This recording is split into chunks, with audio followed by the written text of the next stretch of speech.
Hi hello ನಮಸ್ಕಾರ welcome back to my YouTube channel. Colors ಕನ್ನಡದಲ್ಲಿ ಪ್ರಸಾರವಾಗುವ ವಧು ಧಾರಾವಾಹಿಯ ವಧು ಪಾತ್ರಧಾರಿಯ ಹೆಸರು ದುರ್ಗಾಶ್ರೀ.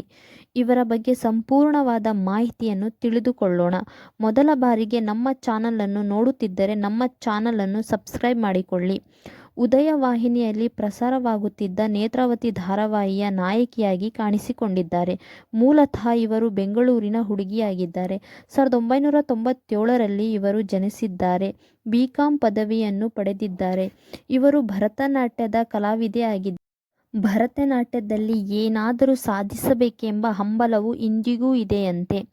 ಉದಯದಲ್ಲಿ ನೇತ್ರಾವತಿ ಧಾರಾವಾಹಿ ನಂತರ ಜೀ ತೆಲುಗಿನಲ್ಲಿ ವೈಷ್ಣವಿ ಎಂಬ ಧಾರಾವಾಹಿಯಲ್ಲಿ ನಟಿಸಿದ್ದಾರೆ. ತೆಲುಗಿನ ಸ್ಟಾರ್ ಮಾ ಚಾನಲಲ್ಲೂ ನಟಿಸಿದ್ದಾರೆ. ಜಮಿನಿ ಟಿವಿಯಲ್ಲಿ ಅರ್ಧಾಂಗಿ ಎಂಬ ಸೀರಿಯಲಲ್ಲಿ ನಟಿಸಿದ್ದಾರೆ. ಈಗ ಮತ್ತೆ ದುರ್ಗಾಶ್ರೀಯವರು ಕನ್ನಡಕ್ಕೆ ಮರಳಿದ್ದಾರೆ. ದುರ್ಗಾಶ್ರೀಯವರು ಯಾರಿಗಾರಿಗಿಷ್ಟ ಅಂತ ಕಮೆಂಟ್ ಮಾಡಿ. ಬಿಗ್ ಬಾಸ್ ಮುಗಿದ ನಂತರ ಇದೇ ಸೋಮವಾರ 27ರಂದು ರಾತ್ರಿ 9:30ಕ್ಕೆ ವಧು ಧಾರಾವಾಹಿ ಬರಲಿದೆ. ವಧು ಧಾರಾವಾಹಿಯಲ್ಲಿ ಲಾಯರ್ ಆಗಿ TN ಸೀತಾರಾಮ್ ಸರ್ ಅವರು ಈ ಧಾರಾವಾಹಿಯಲ್ಲಿ ನಟಿಸಿದ್ದಾರೆ.